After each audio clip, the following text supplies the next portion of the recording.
What do you think about Adrian? Very nice ya, kayak first meeting kayak sangat sopan, baik banget dan humble, jadi luar biasa banget sih. Aku nggak ngefans sama orangnya.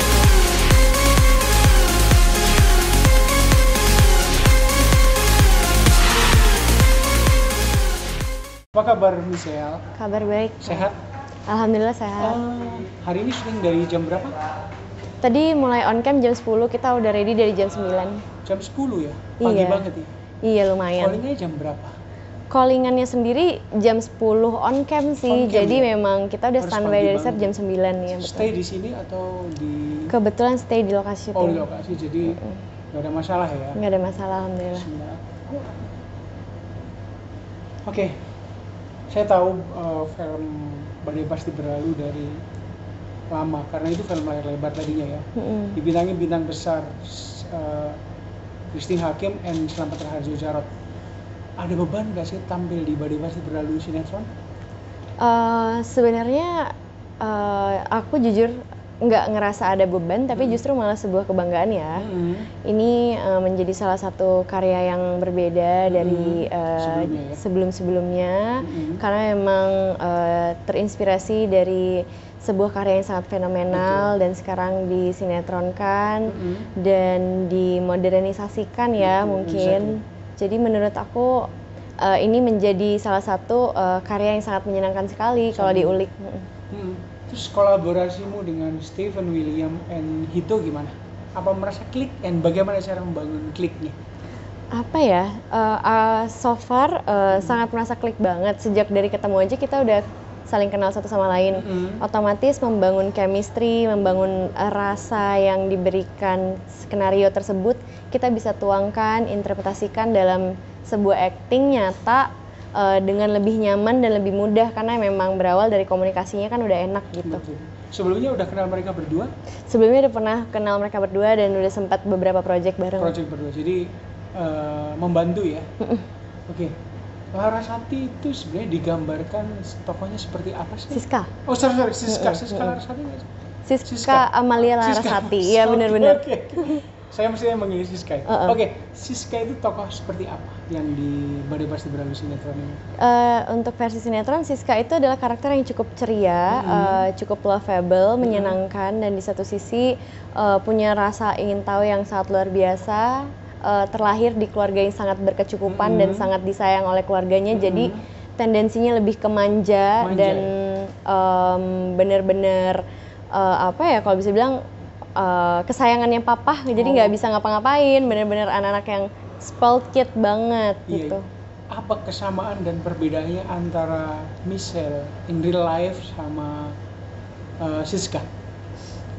Kesamaannya mungkin Siska itu sangat family person. Begitu juga dengan aku. Memang Siska itu selalu taruh keluarganya itu menjadi prioritas pertama. Begitu juga dengan aku. Di situ aja sih. Nice. Selebihnya sikapnya Siska dari caranya menanggapi masalah dan sangat pengen tahu, itu bukan aku banget sih. Kalau dari Michelle sendiri lebih yang kayak aku nggak peduli apa yang terjadi di lingkungan aku, yang penting aku baik-baik saja dan orang-orang yang terdekat aku dalam keadaan baik-baik saja, hidup aku baik-baik saja, udah aku nggak peduli gitu. Lebih ke yang bukan ignorance, tapi lebih ke yang aku menikmati hidup aku, sangat menikmati gitu. Gitu ya, mencintai diri sendiri. Betul. Michelle Judith, seorang Michelle itu kalau dideskripsikan dengan beberapa kata apa sih? Seperti apa sih? Klasik. Keren. Cuek. Berani. Oh, kombinasi yang mematikan ya. Klasik, keren, berani, and cuek ya. Itu kombinasi yang oke lah. Ya.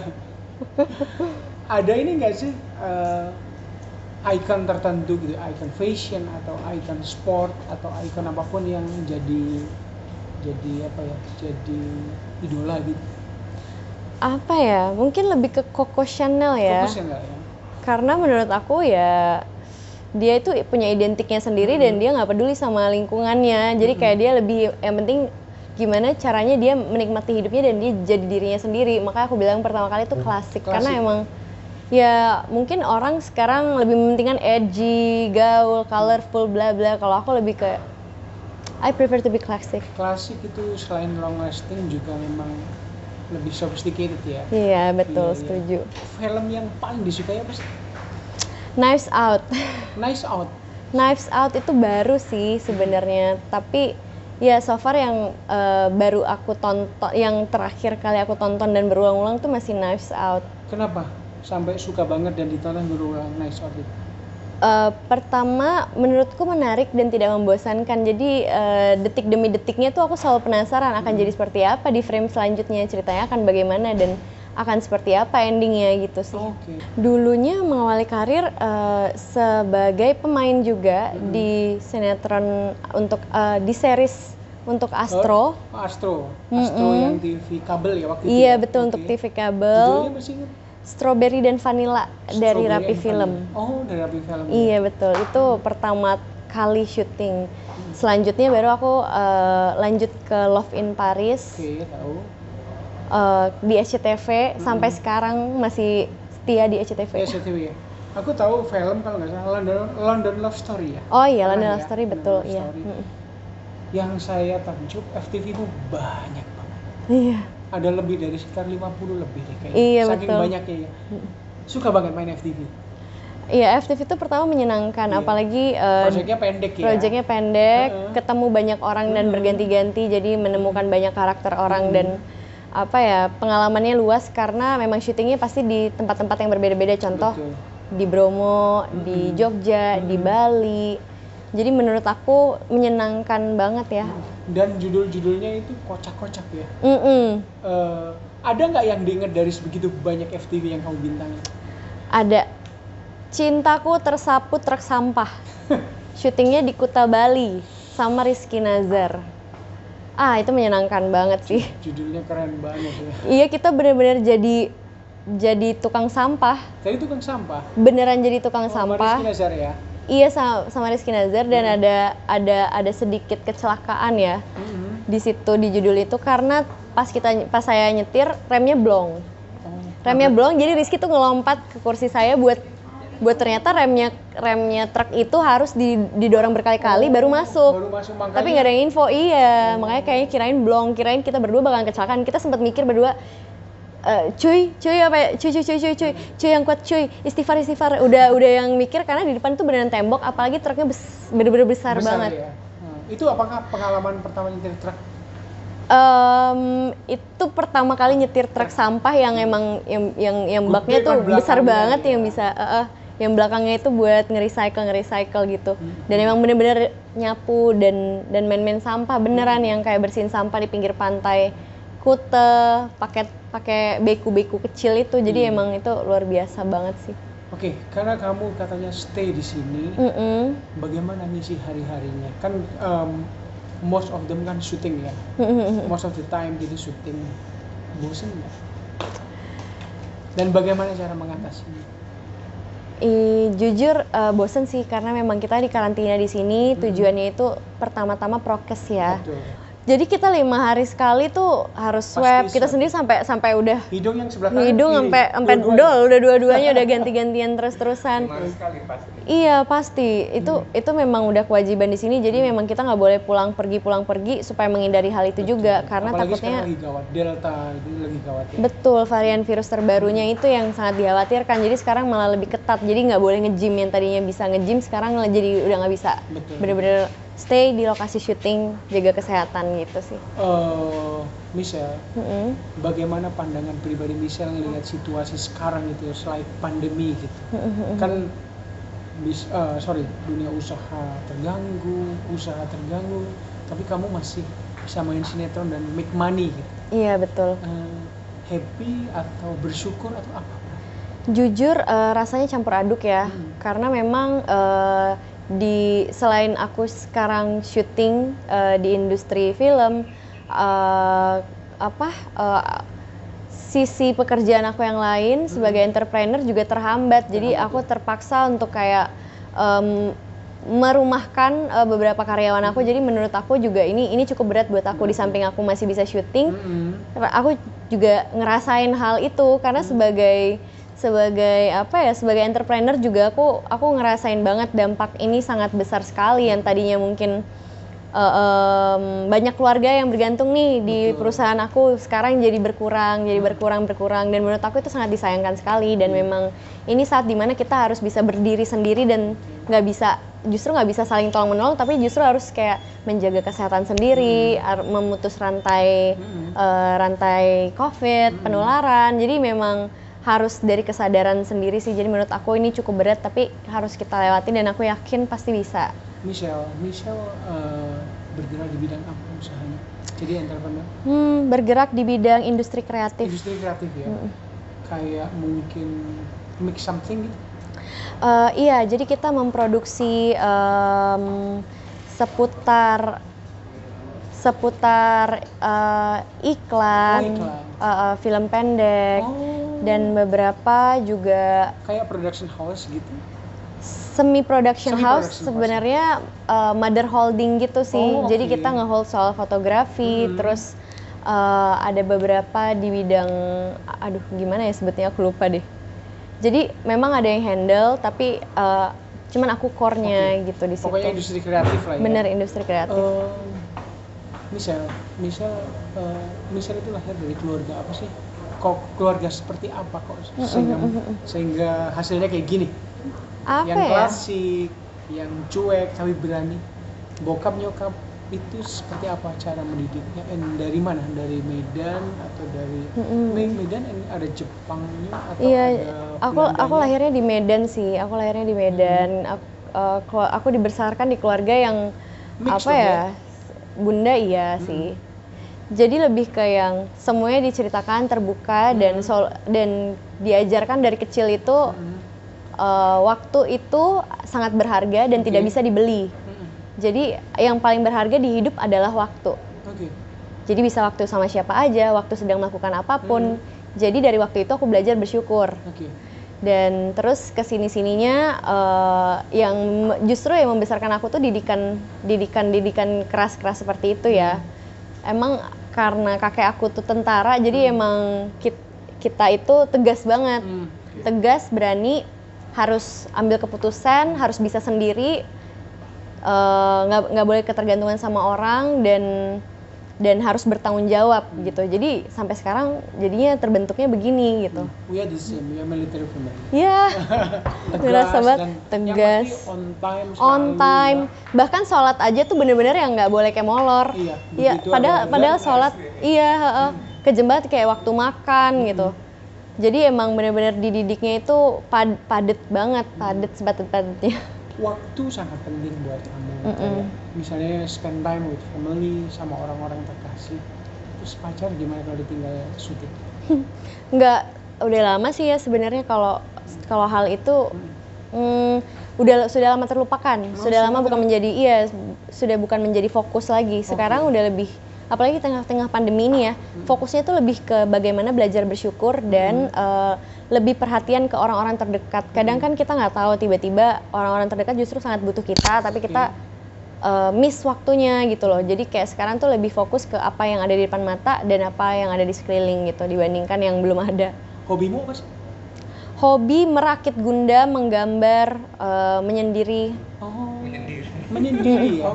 Biasanya apa? Menyendiri terus doing something? Enggak, menyendiri kontemplasi, berpikir aja, introspeksi diri. Dalam banget sih bisa. Yoga? Iya emang, yoga. Meditasi. Menarik. Untuk orang seusia itu sangat matang. Iya emang, makanya. Apa yang kamu dapat dari proses meditasi gitu? Apa ya, yang aku dapat dari proses meditasi adalah di saat aku sakit nih, aku meditasi justru. Gimana cara aku sembuhin diri aku gitu, dan somehow it works. Jadi kayak kalau aku lagi demam, aku kontemplasi, healing dari dalam, istirahat, tidur, bangun tuh kayak aku nggak ngerasain itu lagi gitu. Tapi memang mungkin butuh konsentrasi yang tinggi dan nggak selalu bisa. Jadi emang benar-benar harus fokus banget. Michelle atau Siska, kalau nggak salah udah kamu peranin lebih dari 40 episode ya? Iya. Ada nggak perubahan-perubahan dari episode pertama sampai episode sekarang?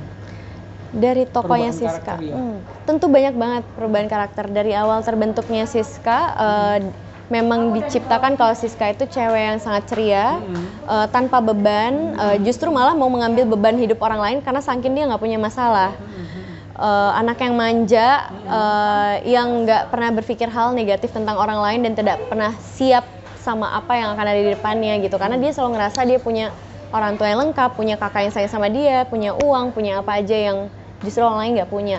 Nah saat ini di chapter sekarang lembaran baru terbuka nih di hidupnya Siska, dan hidupnya ternyata tidak semulus dan seindah awal yang selama ini dia jalankan. Justru interval masalahnya itu semakin padat, semakin tidak linear, semakin berlika-liku ya konfliknya. Jadi membuat karakter Siska mungkin lebih dewasa, lebih kalem dan lebih lebih kayak inner act, karena memang terlalu banyak beban dadakan yang benar-benar Siska itu adalah sosok yang tidak siap menghadapi hal-hal yang terjadi sangat cepat nih di hidupnya, mulai dari papahnya yang selingkuh dari mama, terus dibohongi sama orang yang sangat dia cintai. Belum lagi dipaksa menikah dengan orang yang dia tidak cintai. Itu membuat seorang Siska menjadi karakter yang rapuh banget. Gitu ya, perubahan yang terjadi. Ada nggak kejadian besar in real life yang pernah terjadi dalam kehidupan Michelle, terus relate sama kejadian sekarang di sinetron ini? Apa ya, dulu aku syuting di luar negeri tanpa bunda ya, 3 bulan bahkan lebih di negara orang di Paris. In Paris ya. When I was in Paris. Dan di sana kan nggak bisa dengan bahasa Inggris aja cukup ternyata. Terus kayak banyak hal yang aku pelajari dan cukup berat banget yang membuat aku seperti sekarang sedewasa ini. Lebih kuat juga ya. Lebih kuat, lebih berani, lebih nekat. Mandiri, oke. Golden scene-nya apa di sini? Masih yang scene yang paling diingat dari selama 40 episode ini?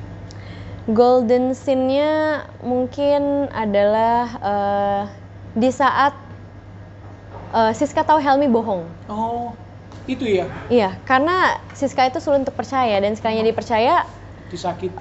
Dan dia disakiti. Menurut aku itu turning point di mana Siska benar-benar rapuh, tidak percaya sama orang, sulit untuk mencintai, bahkan mencintai dirinya sendiri.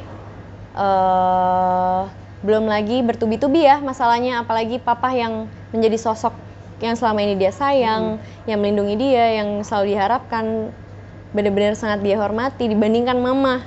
Papa masih nomor 1. Justru papa yang menghancurkan semuanya. Oke, the last question. Apa yang belum tercapai dalam kehidupan Michelle? Yang belum didapatkan? Yang belum didapatkan adalah kesempatan menjadi seorang ibu. Oh, so you have to get married. I know. Tapi kayaknya masih panjang lagi. Iya, tapi itu adalah sebuah kesempatan. Gedung udah siap, semuanya siap, calonnya belum? Tinggal calonnya belum. Tinggal berdoa. Serius? Harus serius. Karena kan emang seorang wanita itu ya memang udah kodratnya menjadi seorang ibu, dan itu yang belum aku capai. Pengen what kind of keluarga yang didambakan nanti? Punya anak berapa? Suami pasti 1 dong. Tapi pengen keluarga seperti apa? Keluarga yang seperti rumah ya. Jadi kemanapun kita pergi ya kita harus pulang ke rumah ya itu, dan rumah itu bukan sebuah benda atau tempat, tapi rumah itu adalah orang-orang. Home juga, home lah ya. Iya, di dalamnya. Betul. Cukup? Tapi satu lagi. Kan belum lama ini jadi model video klip Noah. Iya betul. Yang lagu Badai Pasti ceritain dong syutingnya seperti apa. Suka nggak yang diperankan sama lagunya juga? Iya. Wah jujur sebenarnya udah ngefans sama Noah dari SD ya. Dari masih Peter Pan. Seneng sama lagunya, sama orang-orangnya juga. Terus di satu sisi ternyata kita dengan vokalisnya Kak Ariel tuh kita sharing hobi yang sama yang menurut aku sangat sulit ditemukan ya. Apa itu? Ngerakit Gundam. Jadi susah banget. Di Indonesia ini masih sulit. Komunitasnya besar tapi nggak ada yang di circle aku. Jadi orang-orang asing, dan menurut aku sulit untuk dekat sama orang asing. Jadi menurut aku ini adalah sesuatu yang luar biasa banget. Dan dari lewat Judul Badai Pasti Berlalu aku dapat kesempatan untuk menjadi salah satu video klipnya. Menurut aku achievement yang luar biasa ya. Blessing ya. Bener, jadi kayak beneran aku dapat Judul Badai Pasti Berlalu ini bener-bener menurut aku menjadi sesuatu banget dalam sejarah perkariran aku. Jadi emang aku bangga sih. Itu kan kenapa kok bisa sama ya, suka-suka meraih Gundam? Jangan-jangan ini indikasi yang bagus. Iya, jarang banget nemu orang yang emang senang main Gundam juga, sedikit banget, apalagi di lingkungan artis ya. Jadi aku senang sih, jadi aku juga jadinya otomatis ngefans banget sama orangnya secara personal gitu. Tidak hanya dari karyanya, betul. Ariel juga ngefans sama dirimu deh kayaknya. Amin. What do you think about Ariel? Very nice ya, kayak first meeting kayak sangat sopan, baik banget dan humble, jadi luar biasa banget sih. Aku nggak ngefans sama orang yang sama.